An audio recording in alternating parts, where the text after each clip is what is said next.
Bonjour à tous, chers auditeurs. Bienvenue sur le programme ViProd. Nous intervenons dans le cadre d'un programme Regard sur le cancer qui a débuté depuis le 21 octobre. Et nous avons dans ce cadre l'honneur, le privilège d'accueillir des professionnels de la santé qui portent cette casquette non seulement de professionnels de la santé sur le sujet, mais aussi de citoyens du royaume de Dieu. Donc, c'est encore une double faveur, un double honneur pour moi aujourd'hui, Kaina Meri, d'être l'animatrice de ce moment. Je ne suis pas seule. Bonjour, Monsieur Straka. Bonjour, bonjour.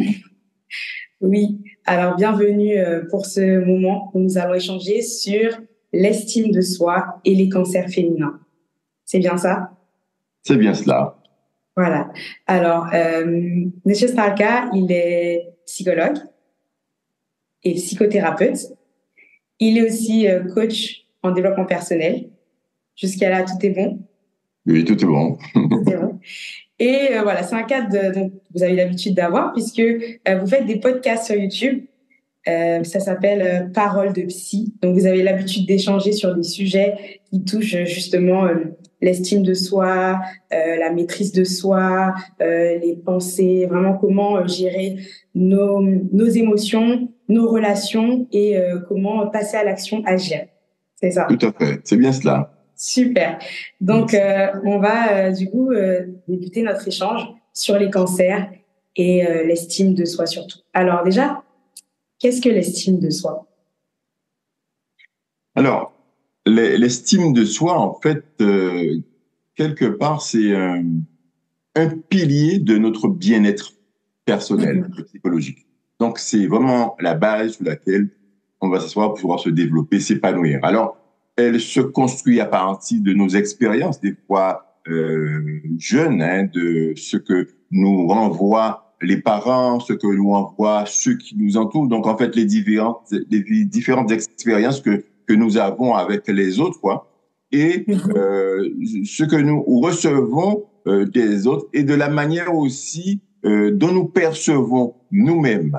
Donc, c'est souvent divisé en trois parties entre l'amour de soi, qui est vraiment le fondement. Si on ne s'aime pas, on ne peut pas aimer les autres, on ne peut pas faire grand-chose. Donc, quand on dit l'autre comme toi-même, il faut donc comme toi-même, ça veut dire que c'est soi-même au départ. Après, il y a l'image de soi, l'image qu'on a de soi. Et puis après, la confiance en soi, cette confiance en soi, justement, qui va nous permettre de nous sentir capables de relever donc les défis. Donc, en gros, ce sont les bases de l'estime de soi. Ok, donc c'est quand même quelque chose qui est important pour les individus. C'est important d'avoir cette estime de soi, puisqu'on voit que c'est ce qui permet à l'individu d'être lui-même, c'est ça? Et de se Oui, sentir bien.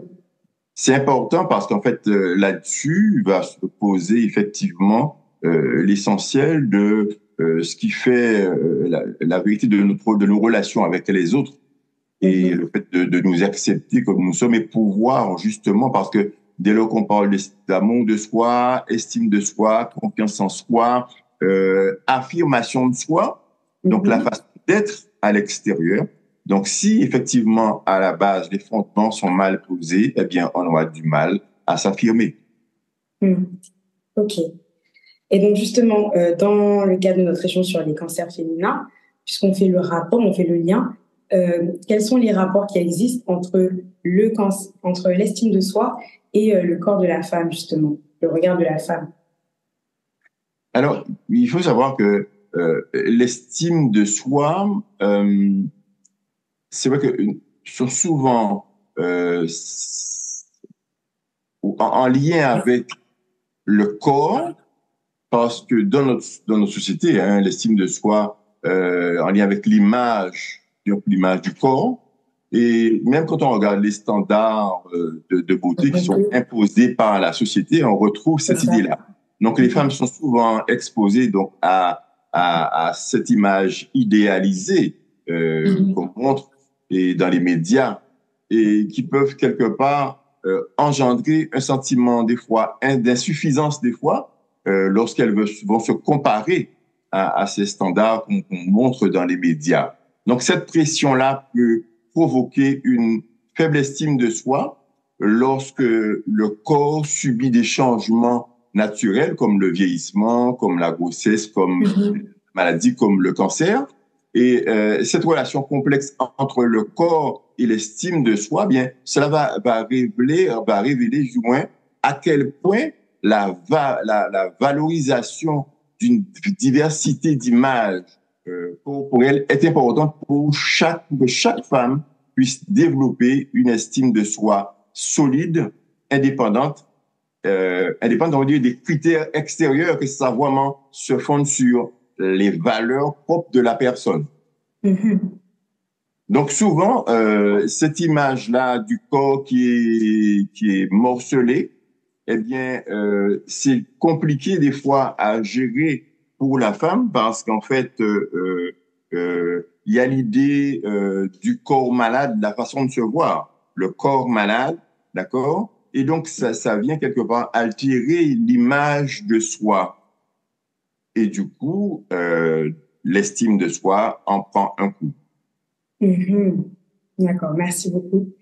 Effectivement, par rapport aux standards de beauté, la féminité, elle est souvent reliée aux cheveux longs, voilà, à la poitrine, voilà, des éléments qui sont extérieurs, qui sont physiques. Et donc, dans le cadre, justement, des fois, au sein, quand on souffre du cancer, on peut perdre ses cheveux, on peut perdre ses ongles. Il y a vraiment des éléments où le corps, il va changer. Et où la vision de notre corps peut être dégradée, en fait. Surtout notre féminité. Donc, est-ce que finalement, la féminité, elle s'arrête à l'image du corps? Est-ce qu'elle s'arrête au physique? Alors, au physique, non. La féminité, du moins, est un concept quelque part subjectif qui ne va pas nécessairement se limiter aux caractéristiques corporelles ni aux apparences physiques. Elle inclut aussi donc les traits comme la sensibilité, la force intérieure, l'empathie, la créativité. En d'autres termes, la féminité peut être comprise comme un ensemble de qualités, un ensemble d'attitudes et d'expériences qui vont refléter la diversité et la richesse de l'identité féminine.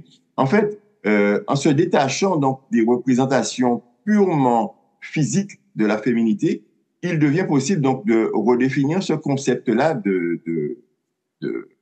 d'estime de soi, le redéfinir en termes de valeurs profondes et non en termes d'apparence.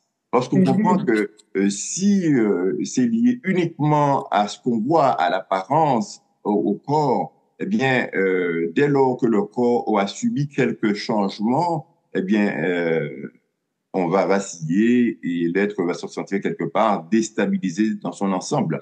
Mais il est vrai que la femme apporte une importance à son corps, sa façon d'être, et le côté aussi, le désir de séduire.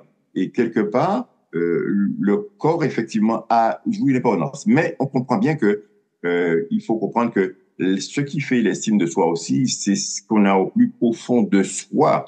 Et c'est ce qui peut permettre justement à la femme de dépasser cette atteinte corporelle pour pouvoir rester égale à elle-même et toujours avoir en tête cette valeur propre qu'elle a.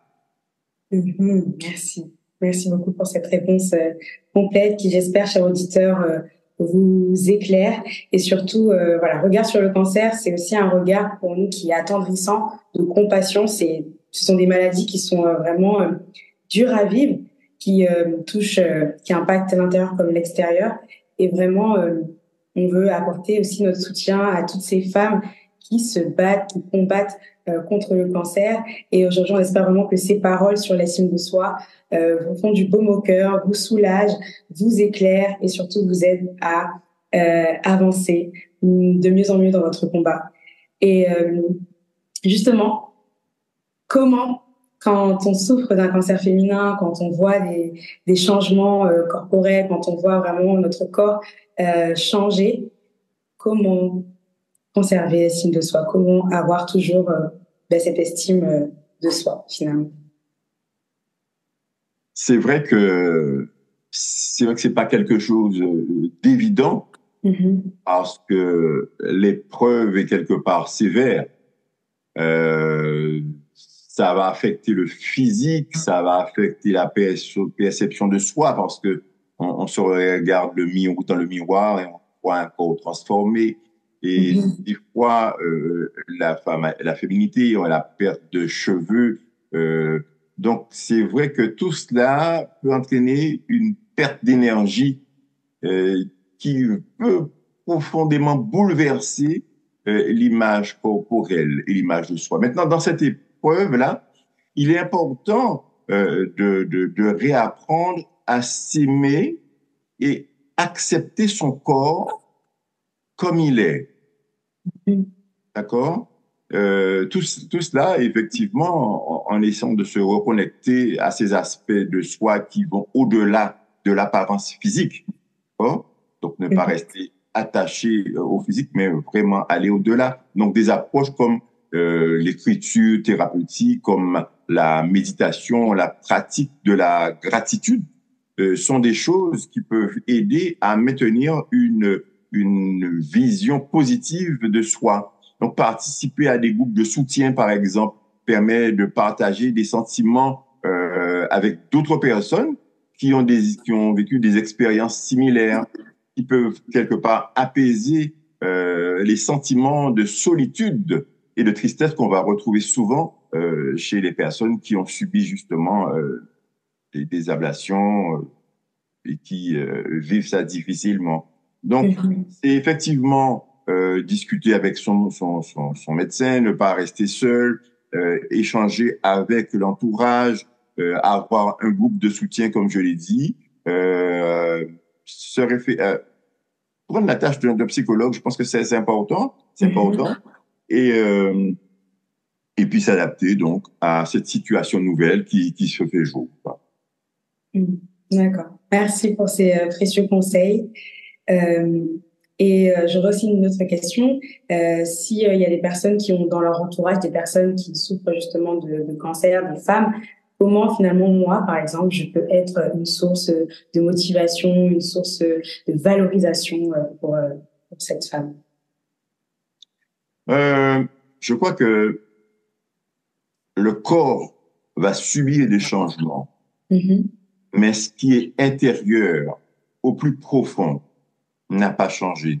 Que je me dis, je reste moi, je n'ai pas changé. Ce que je vois, la vision de soi, a subi quelques transformations, mais au fond, je n'ai pas changé, d'accord? Donc, on peut dire, même au cœur de la tempête, quelque part, se dit qu'il y a une lumière en moi, une lumière qui veille en moi, et cela nous permet de faire face et à chaque pas qu'on fait donc vers la guérison, parce qu'en fait, on est toujours en marche vers la guérison, et c'est ce qu'il faut qu'on garde en tête, hein. Et il est important donc de s'accrocher à nos croyances qui sont comme des piliers de la paix intérieure, en continuant toujours à essayer d'avancer malgré l'épreuve. Garder, rester positif et puiser en soi donc ces forces que nous avons qui sont vraies en nous, que des fois nous sous-estimons, mais vraiment que nous puissions rester, on va dire, cool et dans l'épreuve, garder le cap. Garder le cap. Merci beaucoup, Monsieur Straka, pour ces conseils, pour ce regard sur le cancer féminin et notamment sur l'estime de soi. Je ne sais pas pour vous, chers auditeurs, mais j'ai trouvé vraiment ces conseils, ces informations vraiment enrichissantes. Dans une société où on est beaucoup sur l'apparence extérieure, où on a une grande pression sociale sur ce qu'on projette. Et finalement, vous avez réussi à montrer cette lumière justement dans ces épreuves. C'est que on est plus que notre image. On a quelque chose en nous qui est beaucoup plus précieux. Et quand on va dans les profondeurs, on voit finalement que c'est là qu'il y a le diamant finalement, c'est là où il y a les belles choses et j'espère que ça vous a encouragé aussi Et surtout, ce que je retiens, c'est que une femme malade est une femme et pas une malade. Et c'est important, du coup, voilà, pour la femme de garder cela en tête, que c'est avant tout une femme précieuse qui a du prix et qui a plus que son image. Voilà. OK. Est-ce que, M. Straka, vous aurez une parole de foi pour les femmes, justement, qui sont touchées par un cancer? Quelque part, nous sommes des créatures merveilleuses et rien ne vient changer cela. Et si la femme, elle est touchée dans son corps, elle n'est pas touchée dans son cœur. Donc, il est important que justement la notion du corps ne vienne pas justement entacher cette valeur qu'elle possède en elle-même. Donc, que vous, femmes qui êtes malades, vous, comme l'a dit Taïna, vous êtes des femmes et vous resterez des femmes. Cette maladie ne vient rien enlever à ce qui vous êtes. Donc, vous restez celle que vous avez été et vous le serez encore. Merci beaucoup, merci. Donc voilà, vous avez pu avoir cet temps d'échange. On espère que ça vous aura plu, que ça vous aura fait du bien. Si vous voulez encore entendre sur des sujets vraiment plus développés, encore plus étudiés, je rappelle qu'il y a la chaîne Parole de Psy de Monsieur Straka, qui est psychologue, psychothérapeute et coach en développement personnel. Donc n'hésitez pas, justement, on l'a dit, ça aide énormément d'écouter, de se nourrir, de se construire sur des sujets qui peuvent nous aider à nous épanouir. Oui, donc M. Straka, est-ce que vous pouvez nous en dire plus sur cette chaîne YouTube Parole de Psy? Oui, c'est vrai, ça fait 1 an, presque 2 ans que j'ai créé cette chaîne justement qui est un lieu de réflexion sur des thèmes psycho, des thèmes inspirants, de nature à aider et accompagner certaines personnes qui ont des difficultés. Alors, les thèmes qu'on y retrouve, eh bien, ça peut être l'amour de soi, l'estime de soi, la confiance en soi, l'affirmation de soi, la maîtrise de soi, la gratitude, l'anxiété. Voilà, en fait, il y a déjà au moins 26 thèmes de développer et vraiment, tout à fait, je pense que ça répond à un besoin. Et ces podcasts paraissent donc tous les premiers du mois. En fait, j'essaie de faire les premiers du mois. Et donc au mois de novembre, là, ce sera sur le deuil comme un processus naturel. Ok. Et je pense que je ferai un podcast sur l'estime de soi et les cancers. Ah, super. Alors, vous avez entendu, j'espère que c'est pas tombé, je crois en tout cas, dans les oreilles de sourds. Et merci en tout cas pour ce partage de cette chaîne. Et n'hésitez pas à vous y rendre. Donc voilà, ce sera tout pour nous, pour cet échange sur l'estime de soi et les cancers féminins. À bientôt. Merci pour votre écoute. Et merci encore, M. Straka, pour cet échange. Voilà. À très bientôt. Et bye bye.